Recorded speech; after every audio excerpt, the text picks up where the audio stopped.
Good morning, ladies and gentlemen. This is Harry Muppet. Welcome back to another daily Masters cast for Starcraft 2. And we've got an absolute kick-ass game for you today. It is going to be Apocalypse down the bottom right side of the map as the blue Terran player. And it is going to be Snute up the top left side of the map as the red Zerg player. Both of these players very, very awesome. So let's go ahead and check out a few facts about them. Now, Liquid Snute does of course play for Team Liquid. He comes from Norway, and he's number 61 on the WCS rank with 825 points. So that's pretty awesome. And going down the bottom right side of the map, back to Apocalypse, we're going to be checking out his stats. He is from South Korea.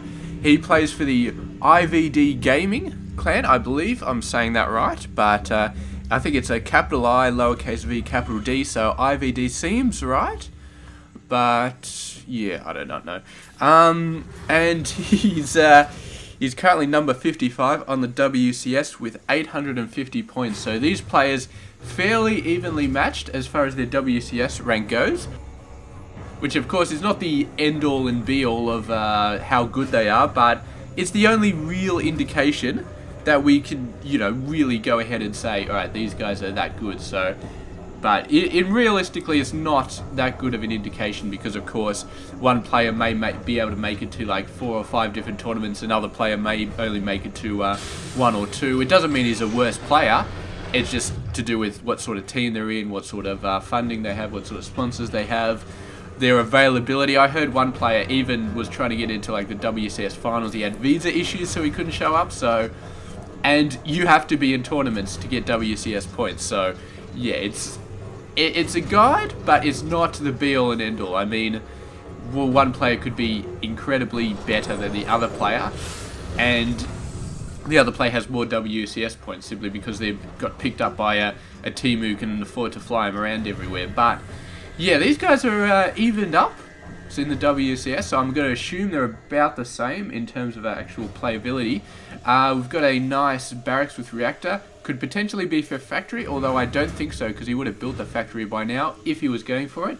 So I assume that's going to be just for a bunch of fast marines to be bunkering up here and protecting his expansion. Meanwhile, we do have a Reaper coming out. It's going to be killing a few workers because there is no queen out yet. He went for a... he just got the gas on there. Very, very close. There is another... Oh, there's just a bunch of lings coming out, actually. So, going over to the main base. The queen is going to come up there. Oh, this guy is... it's always so messy trying to hit bloody workers on the gas because they keep disappearing inside the extractor. And, of course, that does reset your attack because once they go inside the extractor, you automatically start targeting something else. And you would need to micro back onto that drone when it comes out. So, it's a bit of a pain in the ass. Yeah. But Snute actually chose to cancel those extractors. Obviously decided he needed the minerals a bit more, and Apocalypse trying to move in, but it's not going to happen. So that Reaper doing a bit of harassment, but unfortunately no kills. So yeah, sucks to be that Reaper, but at least he put some nice pressure on the board, and actually going to be tangoing with a queen. That is not a good idea. A couple of marines actually coming straight out. Going to be trying to take out the Overlord. I don't think they've got enough room to do it, but oh! The very edge of their attack range, they managed to kill it. So very, very nice job. I thought this was a bunker for a sec, but no, it's just a supply depot. And Apocalypse, man, he has swapped the factory over there. So a little bit delayed factory, just a little bit, because he got this command center out. But eventually did move the factory over here and got those 2 fast marines out. Actually, a couple more fast marines out as well off that. So, yeah, he's still doing a pretty good job. And I mean, your marines are still going to be a very, very good idea. So, the question is, the Hellion harassment, how good is that going to be? Usually, Hellions don't get a lot done. I mean, if the Zerg player knows what they're talking about, knows what they're doing, then the Hellions don't really get a lot done. They take a lot of queen hits if they get in at all, if the Zerg player hasn't sort of gated up their base. But yeah, I mean, Snute does not have a gate in this case, so the Hellions are going to have easy access into this base. But Snute is not worried because he's already got some roaches. So there it is. The fate of the Hellions has already been sealed. They could potentially run all the way into the main base, start attacking these workers, but they would never make it out again. They would die and then probably only kill like 2 or 3 workers. So yeah, a bunch of Lings coming in, but Apocalypse has got his wall up, and the Lings have no choice but to get out of there. And the question is, that's the question already answered. Snute is sending out his roaches. I don't know if it's going to be enough to bust these guys down. Oh, both going for the watchtower. Not good, not good. Apocalypse definitely the loser in that battle. And so far, I mean, Snute is doing exactly what he needs to do. He's 8, 9 workers ahead now, so he's getting a nice worker advantage. Apocalypse, he's got the natural expansion down. He's got a nice wall down. He's actually getting a supplementary bunker back here to sort of defend Lings attacking the main one. And he's obviously really expecting something to come up, because he sent 3 workers over there. If he was just repairing a bit of damage, he only would have sent 1. But yeah, he's got his production going. He's got his 3rd command center going down in a matter of minutes, I guess. A couple of minutes, he's got to get down 3 or 4 more barracks, or at least 2 more barracks. But he's already started on the drops, and he's got a Viking scouting out. So this is going to be when Apocalypse starts doing the damage, actually dropping down Hellions in the main base. I was expecting Marines, but no, it is going to be Hellions, and they're going to start to roast a whole bunch of workers. They're basically, they're not suiciding because they got the medevac right above them, so they can jump in at any point. Although, catching them, and he just managed to catch that last Hellion. Look at the amount of workers that were lost there. That is crazy. That's an absolutely crazy amount of workers lost. 13 right there. Well worth the sacrifice of 2 Hellions right there. Well worth it. And man, oh man, oh man. Just like that, Apocalypse has evened up the workers, although Snute is going to be scrambling to get that worker advantage back up, but that's a scramble that he's going to have to do. He's no longer going to be miles away, miles ahead. Well, he still may be, because yeah, he can definitely pump out workers, but it's going to stop him from getting a bunch of other stuff. You can see right now he was saving up a ton of gas to be able to put out a ton of mutas, but his minerals are nowhere near this gas amount, and that was because he lost all those workers and had to rebuild them. So that's going to delay the production of those 9 mutas for such a long time. And yeah, it's just the more he can delay it, the more Marines he can get out, the more Widow Mines he can get out, the more Widow Mines he can seed all around the place. Is a very good thing that he destroyed all of the workers at that particular point. And here come the Lings, actually. So Lings going straight for this base. I don't know if he can... yeah, there we go. Bit of guy is going to be scaring them away. Actually got a Banshee on the field. He's got 2 kills so far. He's going to be getting a 3rd one here. So that's pretty nice. But that Banshee is going to be killed by the mutas so fast it's not even funny. I do not know. No, he did not bother getting it cloak. He just got the Banshee out just for a bit of anti-roach. But the mutas are out on the field now, and it's going to be all about the mutas. Mutas, actually, they're sort of running around. They kind of would like to get this Banshee, but they do not know where it is. And anyway, they're going to be moving in and taking out the Viking. The Viking has no chance at all. And how many mutas there are there on the field? 10. So, a bit delayed, but Snoot's still doing a great job, but he's got to be careful right there. 3 Widow Mines seated up right there, and a couple more over there. So the Muta's got to be very scared of that, but looks like Mutaling tech is all over the place. Snute does have bailing speed, so these guys are going to be very dangerous. And thinking about moving in here, but he's got to be careful of the Widow Mines. And I mean, there's a missile turret down there, so... ooh, the Banshee actually going for this expansion. That's something that the mutas are going to be wanting to take care of. And here, the main expansion may be under attack in just a second. But the Apocalypse not in that good of a position to defend it. He's defending the 3rd base.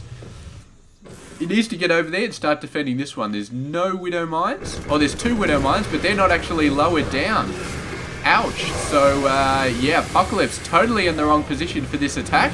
The Ling's going to be coming in. Going to be attacking a lot of workers. The Bailing's going nuts. The Marine Force finally coming in, but they get whacked by Bailing so hard. And manage to drive off most of the ground forces, but a nice drop down here. is going to be wiped out by Lings, it looks like. He's trying to lead the Lings back into the Widow Mines, but only killing a couple of them with Widow Mine shots, so what a waste of Widow Mine ordnance there. And Snute, I feel like, did a really, really great job there, and he killed quite a lot of workers, although Apocalypse, not that far behind. No, we don't want that one, we want this one, so yeah, evened up the units lost right there. Very, very nice job there from Snute, killing all of those workers.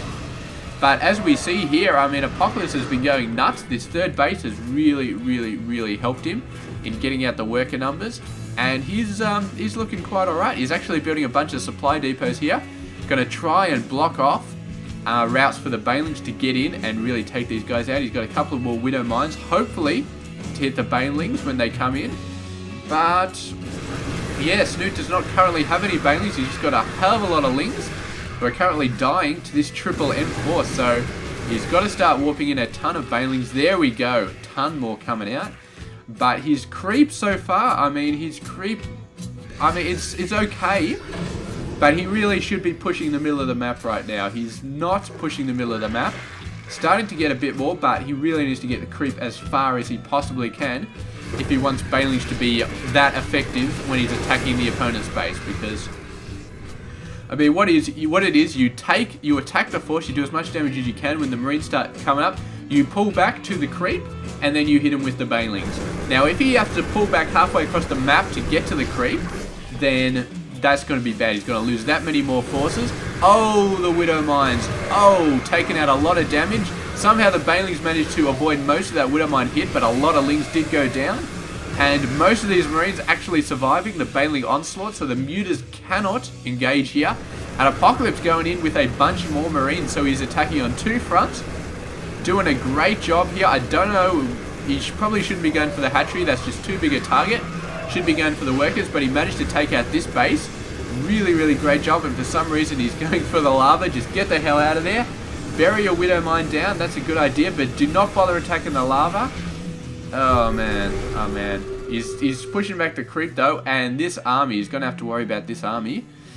Because yeah, just getting out of there just in time, I feel like he could not face that army, especially if he got flanked, but he is getting tons of reinforcements. And we're going to be looking at the upgrades. Both players with 2-2, Apocalypse with level 1 vehicle armor, and Snute with level 1 muta attack. But here we go, massive amount of mutas. These guys surrounding the missile turret. It's gonna be enough, actually. Snute deciding not to go for it. He is obviously just taking too much damage and managing to save that by surrounding it with workers. Very, very nice play by Apocalypse. I think Snute could have destroyed it, but he would have lost a couple more mutas, and he obviously didn't think that was worth it. So here we go, bunch more Banelings going around. Bunch more mutas flying around. The army for Apocalypse looking pretty good, but the Banelings are rolling in. He's going to have to retreat here. The Lings trying to trap the Marines. They get a few of them. These guys split up, and the Banelings trying to go for both sides. Doesn't quite work.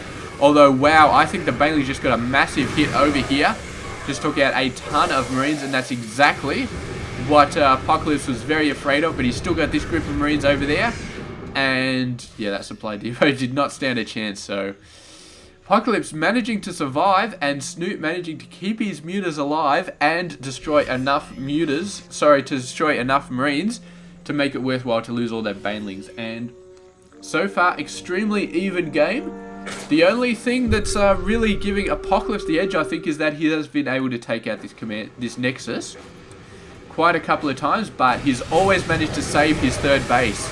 And here we go. Oh, these guys very, very low on health. Snoot's really, really pushing very, very hard here. He got a ton of Banelings out. He really sent them in. And yeah, there we go. The muta's going nuts. This missile turret is not going to survive. The workers, what are they doing? Not a whole lot. They're kind of getting owned right now. Ling's owning them as well. Marine reinforcements finally coming in. But that was quite a lot of workers lost. 67 over 43. And if Snute plays his cards right, he is going to be in an excellent, excellent position to win this game. He's got the worker advantage. Now he just needs to keep up with the Baneling production, make sure his mutas are in a very good position, and yeah, then he's just going to slowly overwhelm Apocalypse, because Apocalypse, man, he just cannot get that many workers that fast. I mean, if he was a Zerg player, he could build 20 workers at once, and in the short term, his army would be crappy, but in the long term, his economy would be fine. However, Apocalypse does not have that option because he is a Terran player. He can only build 4 at once, because he does have this base up, and that's going to mean that his economy is going to be very, very slow in terms of catching up there. And, Widow Mines gets a couple of them, but I think Snute actually did a very, very nice split on his Banelings to try and avoid the Widow Mines. So it's kind of a counter split, I guess the Terrans are doing, because usually you split up your Marines to avoid the Banelings, and now Snute is having to split up his Banelings to avoid the Widow Mines. So it's some crazy sort of irony going on here, but Snute continuing. Actually, man, he lost a crap load of units right there. Where are all his mutas? They're all dead. What the freaking hell happened there? That does not seem like it is possible. Alright, so 22 minutes. You lost all his mutas, but at the end of the game, we're going to go back and we're going to check that out, because how the hell did he lose all of his mutas, man? He had a crazy number of mutas. He did a great job of keeping them alive. They must have run into like a double Widow Mine hits or something like that. I just do not know, but the important thing is, with losing all of those mutas, Apocalypse has bought himself an excellent chance to get back into this game, because when it comes to gas, Snute can either spend a ton on Banelings or a ton on mutas. He cannot do both, although he actually does have a ton of gas already, so he's building up a bunch of mutas, but he's spending most of it. He's actually fairly mineral capped at the moment. His mineral income is pretty excellent, but he's just building the Lings, building the Banelings. It's taken so much out of him, and just so much, and you just cannot afford it. Taking out a couple of Overseers as well. The mutas try to finish up these forces after the Lings do an excellent attack, but there's just Marines, man. There's just Marines all over the place, doing a great job at taking out these Banelings, but the Banelings are doing a great job at wiping out the Marines. So many Marines going down, but finally Snute gives the GG. He just does not have enough. He's completely supply capped. Oh man. That was just completely insane. And congratulations to Apocalypse for managing to win that, which I feel like was mainly because he wiped out all those mutas. So we got to check it out. We got to see how all those mutas died. So let's have a look. It's scanning from back there. Alright, so we're going to move it back a little bit further. Oh, man. Alright, so how many mutas have we got? 15. Let's follow these guys. See how they do. Alright, so we're keeping an eye. 13, 12, 11, 10, 8. Oh, they're really taking a lot out. This is when they went for this base. So they went down to 6 here. So he just lost 9 mutas in that attack. Double missile turret plus a bunker. That just shows you how many you can really lose. And there we go. Another 3 just went down, including the one I was following. So, that attack, man. It cost him so much. I mean, he killed a lot of workers, but it cost him so many mutas. It's just so many mutas. And it's actually building another 5, so he must have lost a couple more to take him down to the 6 that we saw at the end of the game. Wow, just so many mutas lost. Yes, not good. Oh, the Widow Mine. Good old Widow Mine. So, yeah. Now, it sucks so badly when you have to use mutas. I would say that's one of the very, very few circumstances where I say, okay, it's okay to sack your mutas, because he killed a lot of workers there. He really did. So maybe it's okay to lose them there. But, yeah, I don't know. I just do not know. So anyway, that's going to be the end of the game. We're going to finish it off there. Congratulations to Apocalypse for a very well won game. I feel like Snute maybe is a good choice, losing his mutas there. But, I don't know, man. It's just, if it wasn't for this 4th base, I feel like Snute would have had it won. And he did not know about that 4th base. So, I feel like not knowing about the 4th base sort of lost in the game. So anyway, that's it. Thank you very much for watching. This has been Hairy Muppet. I hope you enjoyed this game.